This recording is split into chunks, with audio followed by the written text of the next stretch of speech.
아, 우리 김보라 사모 별로 쓸모가 없는 줄 알았더니 쓸모가 있네.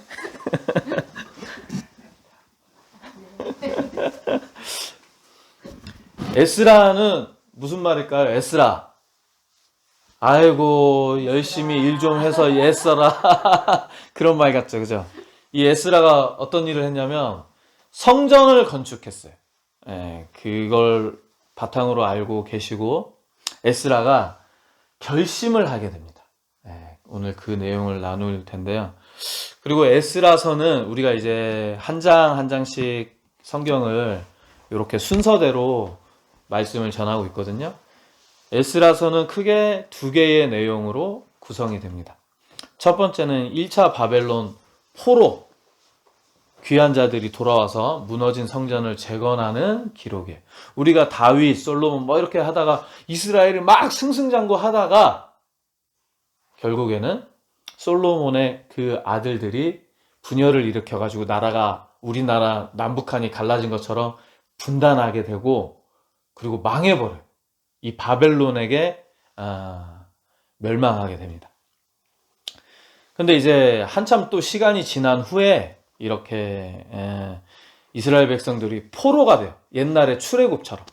그래서 이 에스라서는 제2의 출애굽이라고도 부릅니다.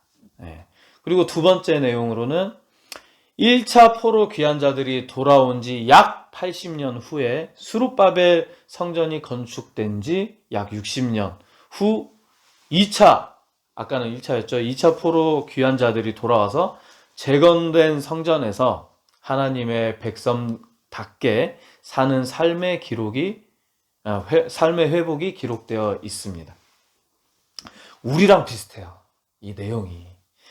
1차 부흥은 1984년도에 우리 교회가 이 지역의 유일한 교회로 우뚝 세워진 것일 거고, 또 40여 년이 세월이 지나서 지금 성전이 재건이 되어서 그 이후에 영적 부흥을 우리가 일으켜야 된다는 거죠. 에스라의 등장은 1장부터 6장 계속 들어가는 게 아니고 7장부터 나옵니다. 그리고 6장과 7장은 우리가 이제 책으로 보기에는 요 한 장밖에 되지 않지만 약 70년 세월이 지나요. 꽤 긴 세월이 지나죠. 그리고 에스라는 어떤 사람이냐면 모세와 함께 이스라엘 백성들을 출애굽시킨 아론 있죠? 아론의 16대 자손입니다. 에스라가 중점적으로 한 것은 하나님의 말씀의 회복입니다. 에스라는 학자예요. 학자. 그러니까 학자는 공부를 많이 하잖아요. 율법을 연구하여 연구하는 사람은 공부하는 사람들이죠. 그리고 준행하여 율례와 규례를 이스라엘에게 가르치기로 결심하였다. 즉 이 말이 뭐냐면 하나님의 말씀을 회복시키기로 결심하였다. 하나님의 말씀을 가르침으로써 이스라엘 백성들이 진정한 다시금 하나님의 백성이 될 수 있도록 결심하였다라는 것입니다. 이렇게 말씀이 회복이 된다면 성전이 건축이 되었다고 모든 것이 끝나는 것이 아니라 건축 그 후에 하나님 중심의 삶을 살아가기 위해서 말씀이 필요하다라는 것입니다. 그리고 반드시 말씀이 회복되어야 성전의 그 건물이 완공됐다고 끝나는 것이 아니라 진정한 성전이 완공이 되는 거예요. 에스라는 하나님의 말씀을 연구하고 준행하고 그 율례와 규례를 가르치기로 결심을 합니다. 에스라에게서 우리가 배워야 할 것은 무엇이냐면 그가 말씀을 연구하고 가르쳤다. 우리도 가르쳐야지 하는 것이 수도 있지만 그것보다 더 중요한 것은 말씀을 열심히 공부했죠. 학자로서. 말씀을 그의 삶에 적용한 것입니다. 하나님의 삶을 나도 말씀을 배웠으니까 그냥 지식만 전하는 것이 아니라 내가 그 배운 하나님의 말씀을 삶으로 적용하는 것. 이게 핵심이라는 것입니다. 우리도 말씀을 따라 준행하며 말씀을 또 경험을 해야 합니다. 공부하고 훈련받는 그 목적은 이 머리에 지식만 쌓는 그 증가에 있는 것이 아니라 예수 그리스도를 경험하고 체험하는 데 있다라는 거예요. 말씀에 순종하며 사는 것이 우리가 진정으로 해야 될 일입니다. 그렇게 될 때 말씀을 다른 사람들에게 전하며 가르칠 수 있는 거예요. 왜? 내가 그렇게 살고 있으니까. 내가 하나님의 말씀에 순종하며 살고 있고 내가 하나님 말씀을 사모하면서 살아가는 모습일 때에 네, 감사합니다. 그런 모습일 때에 하나님의 말씀이 그 복음이 이웃에게 정말로 진짜로 전달될 수 있기 때문이죠. 이것이 말씀을 대할 때 가져야 할 우리의 올바른 자세입니다. 아, 배웠다. 끝. 아니고 배웠다. 내가 어떻게 세상에 적용할까? 내가 어떻게 하나님의 사랑을 이웃들에게 전할까? 이게 바로 우리의 자세라는 거죠. 제가 요즘 연합회의 일을 하면서 이제 목사님들이 또 공부를 많이 하지 않습니까? 계속해서 공부를 하는데 좀 안타까운 것이 있어요. 예. 그 안타까운 것이 무엇이냐? 우리 통계가 있는데 성도들이 목회자에게 가장 바라는 것, 그리고 원하는 것, 그리고 우리 목회자가 이러이러했으면 좋겠다라는 그 목회자 상이 있거든요. 그게 무엇인지 아세요? 공부 많이 한 거, 박사과정을 받은 거, 뭐 외국에서, 미국에서, 독일에서 그 학위를 받고 온 거, 설교 잘하는 거 맞습니다. 하지만 그게 가장 중요한 것이 아니고 대한민국의 교회를 다니는 성도 80%가 목회자의 인격적인 선한 마음, 사랑을 베풀어주는 마음, 죄인을 용서하는 그 마음, 그 하나님을 닮은 그 인격이 대한민국 성도들이 가장 원하는 바람이라고 합니다. 제가 무슨 말을 하려고 하는지 알겠죠? 목사님들이 공부 많이 해요. 우리 거창 지역이 시골이긴 하지만 그래도 공부 많이 하십니다. 그런데 제가 봤을 때도 또 우리 임원 중에 장로님이 한 분 계시는데 그 장로님이 말씀하시기에도 세상에 목사들은 많은데 인격적인 목사는 보기 드물다라고 말씀을 하시더라고요. 저는 100% 동감합니다. 저 역시 인격적으로 완성되지 못했고 그러한 인격을 닮아가려고 갖추려고 노력하는 중이거든요. 근데 목사님들이 참 그런 인격을 갖추지 못하신 분들이 많아요.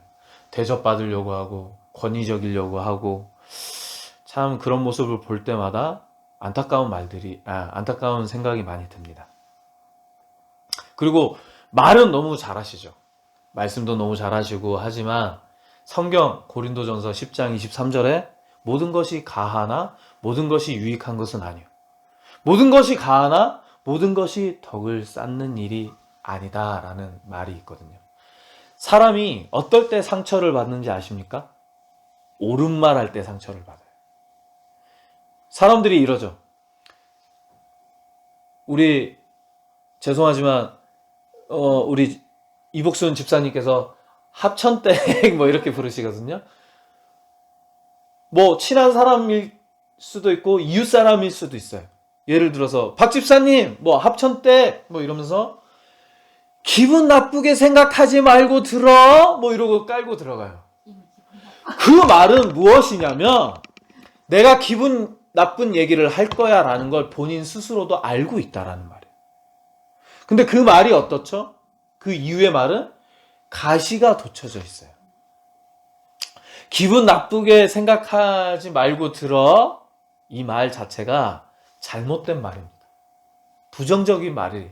그리고 본인 스스로도 그 말이 사람을 기분 나쁘게 하고 있다라는 걸 알고 있어요. 근데도 해요. 왜? 자기 마음을 위해서. 자기 생각을 합리화시키기 위해서. 그러면 안 된다라는 거죠. 성경의 모든 것이 가하나, 네 말이 맞아. 네 말이 맞는데 그 말이 반드시 유익함을 주지 않는다라는 거죠. 후자가 중요합니다. 우리가 아무리 옳은 말을 하지만 사람한테 유익함을 주지 못하고, 사람에게 위로를 주지 못하고, 사람에게 사랑을 주지 못한다라면 결코 하나님의 사람일 수가 없어요. 그리스도인의 뜻은 기름 부은 자입니다. 그리고 기름 부은 자는 입으로 순종하는 자가 아닌 삶으로 순종하는 자가 바로 기름 부은 자이고 그리스도인인 것입니다. 옛날에 한참 90년대인가? TV에서 유행하는 프로그램이 있었습니다. 이휘재를 띄운 프로그램이죠. 이휘재가 나와서 그래! 결심했어! 막 이런 프로그램이 있었어요. 그래! 결심했어! 하고 그 프로그램이 어떻게 되냐면 이러한 상황, 그 결심으로 인해서 이런 상황, 저런 상황을 둘 다 보여주는 거예요. 보세요. 우리 합천에서 사셨으니까 합천댁이잖아요. 내가 이 가북의 그 남편과 결혼하지 않았더라면 내 삶이 어땠을까? 이런 생각할 수 있죠. 우리 이복순 집사님께서 이 가북으로 시집 오지 않았으면, 내 삶이 다른 남자랑 결혼했으면 어땠을까? 우리 집사님께서 거창 대학에 그 평생교육원으로 안 갔으면 어떤 일을 하고 있었을까? 지금 그런 일도. 심지어 내가 고속도로에서 장거리를 가고 있는데 화장실이 가고 싶어. 근데 한 번 더 참을 수 있을 것 같아. 근데 이 휴게실로 갈까? 저 휴게소로 갈까? 근데 보세요. 가다가 사고가 나가지고 앞에서 차가 막힐 수도 있는 거고, 우리는 그 앞날을 알지 못하라는 거예요. 그래서 이 이휘재 그래! 결심했어. 이 프로그램이 성공할 수 있었던 이유는 우리가 앞날을 모르기 때문에 그 앞날을 이어가는 게, 양쪽 선택을 다 할 수 있는 그게 흥미진진했기 때문입니다. 우리가 선택하지 못했던 그 길을 가지 못했던 그 길을 우리가 알지 못하기 때문에 지금도 그때 그랬으면 어땠을까라는 생각을 하면 내 마음에 흥미진진함이 생기는 거예요. 우리가 어떠한 선택을 하고 어떠한 결심을 했을 때 그 결과는 달라집니다. 그리고 그 결과를 어느 정도 예측은 할 수 있죠. 하지만 실질적으로 우리는 그 결과와 그 답을 알지 못합니다. 그러니까 우리는 그 답을 너무나도 알고 싶어 하니까 점쟁이한테 쫓아가고, 관상을 보고, 그리고 신문에 나오는 내가 몇 년생 무슨 띠인데, 그걸 보잖아요. 그래갖고 오늘은 동쪽을 조심하고 어디를 어떤 여자를 조심해라. 아이고, 그럼 오늘은 이래야지. 오늘은 풀떼기 먹지 말라네. 그럼 오늘 고기만 먹어야지. 이러잖아요, 사람들이. 저도 역시 성전을 이렇게 건축하리라고는 상상도 못했죠. 2022년 말경 저는 중촌교회에 와서 여러분들과 함께 하나님을 섬기기로 결심하였습니다. 저에게도 휘황찬란하고 화려하고 꽃길만 걸을 줄 알았어요. 근데 교회에 왔더니 교회 뒤편에는 온갖 쓰레기들이 다 쌓여져 있고, 장마가 되니까 막 양말이 젖을 정도로 물이 올라오고, 도저히 그러고는 있을 수가 없었어요. 이게 맞을까? 저게 맞을까? 고민도 많이 했고 기도도 했습니다. 하지만 수없이 설교 말씀 중간중간 말씀드린 것과 같이 아닌 것 같았어요. 여러분들이 조금 더 할머니 분들이, 할머니, 할아버지는 없죠. 어르신들께서, 몸이 불편한 어르신들께서 조금 더 편하게 예배 드렸으면 좋겠고, 비 맞고 화장실 왔다 갔다 안 했으면 좋겠고, 앉았다가 일어나는데 허리, 무릎, 그렇게, 아이고! 이런 소리 안 들었으면 좋겠고, 그죠?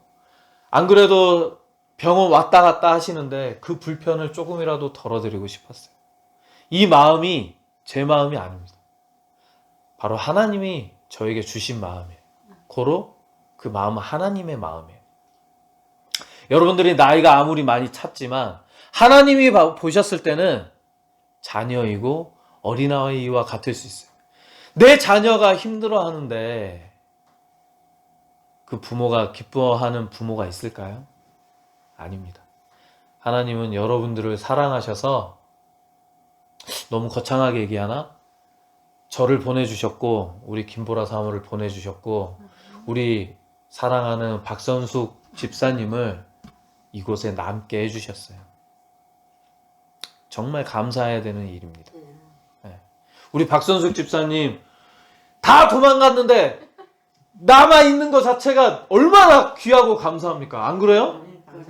네, 진짜 고마워해야 돼요. 나이는 한참 어리죠. 한참 어리지만 저는 우리 성전 건축을 하면 우리 신성님 할머니, 이거 광고 시간에 얘기하려고 했지만 우리 전용사 할머니 집사로 이제 안수 받으시는 거예요. 그리고 제가 목사 안수를 빨리 통합 측에서 받아야 되는데, 받으면 우리 진짜 박 집사님, 권사님, 권사 안수 받아도 충분하겠죠? 그죠? 권사 되셔야 됩니다. 그리고 우리가 집사가 되든 권사가 되든 목사가 되든 이 자리가 중요한 건 아니에요. 하나님 보시기에 이 마음이, 신앙이 바로 서 있는 사람이 합당한 사람입니다. 제가 정말 22년 말경에 그렇게 결심을 하고 이렇게 왔는데, 내 결심이 과연 옳은지, 이 과정이 맞는지, 그리고 그 결과가 어떨지 저는 알지 못합니다. 제가 안 왔으면 뭐 누구라도 왔겠죠. 저랑 같이 면접 보신 분이 65세인가? 66세였어요. 그분이라면 어땠을까? 그분이 오셨으면 우리 교회를 더 부흥시켜 주시지 않았을까? 또 뭐 나가신 분들도 계시는데 그분들이 또 교회를 지켜주시지 않았을까라는 생각도 하게 됩니다. 하지만 뭐 알 수는 없죠. 그렇지만 저 역시 늘 기도하는 것 중에 하나가, 세상을 정말 세상적으로 술도 좋아하고 뭐 그렇게 노는 거 좋아하고 그렇게 쓰레기처럼 살아왔지만, 중천교회 담임으로서 하나님이 원하시는 방향으로 그렇게 걸어가는 것, 그리고 정말 그냥 목회자다운 목회자 되는 것, 큰 소망 없이, 그리고 성도를 사랑할 수 있는 그런 목회자, 저는 그런 사람이고 싶습니다. 그리고 여러분들과 그런 사랑을 함께, 은혜를 함께 나누고 싶고요. 이 설교 말씀 가운데 여러분들이 하나님 앞에 이 에스라와 같이 결심하시기를 소망합니다. 네. 어떠한 결심이냐? 에스라가, 이 이스라엘 백성들이 다 포로 생활을 하고 있죠. 그 어려운 생활 가운데 성전을 재건하는 그런 결심을 한 것은 너무 어려운 선택이었어요. 어쩌면 자기의 한 몸 가누기도 힘들 정도인데, 에스라는 하나님 나라를 위해서 큰 결심을 한 것입니다. 그러니까 선한 결심, 사랑의 결심, 내 유익을 위한 결심이 아닌 남을 유익하게 하는 그러한 결심, 하시기 바랍니다. 바쁜 이 성전 건축을 앞두고 바쁜 몇 달을 보내고 그리고 아름다워진 성전을 짓고서 제가 가장 하고 싶은 것은 너무 성전에서 기도하고 싶어요. 다른 교회 성전이 아니라 우리 교회 성전에서 너무너무 기도하고 싶어요. 기도의 갈급함이 느껴집니다. 저는 더욱더 기도하겠습니다. 그리고 여러분들에게도 강요하지 않겠습니다. 여러분들이 우리가 배운 하나님의 말씀 가운데 삶에 적용할 수 있는 결심을 꼭 해보시기 바랍니다. 에스라의 결심을 통해 하나님께서는 또 무엇을 주셨냐면 동역자를 붙여주셨어요. 예루살렘으로 올라갈 뜻이 있는 자는 누구든지 함께 가라 라고 하셨거든요.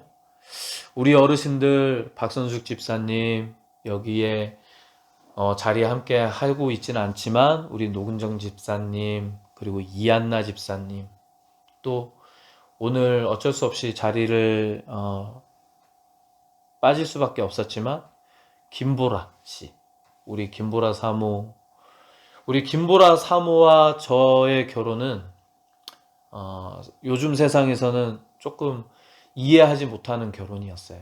부모님들이 원하셔서 결혼을 하라고 하셨고 그 와중에 뭐 트러블도 있고 불순종한 면도 있었지만 결국 하나님께서는 김보라 사모와 저를 결혼시키셔서 이곳 중촌교회에 보내셨습니다.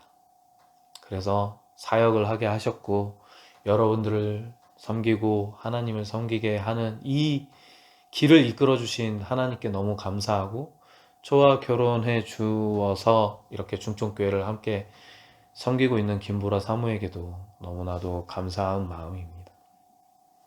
그러니까 어떠한 제가 김보라 사모와 결혼을 하지 않았다면 이곳에 오지 못했을 수도 있어요. 세상 여자들이 요즘 뭐 명품 좋아하고 그렇잖아요. 뭐 좋은 아파트에 살고 싶어 하고 또 목회를 하더라도 아마 큰 교회에 가서 좀 더 대접받고 월급 받고 하는 삶을 바라는 여성들이 많지 않을까. 그런데 우리 김보라 사모는 다 이해하고 그런 거 추구하지 않으니까 또 중촌교회에 와서 이렇게 섬길 수 있지 않나 싶습니다.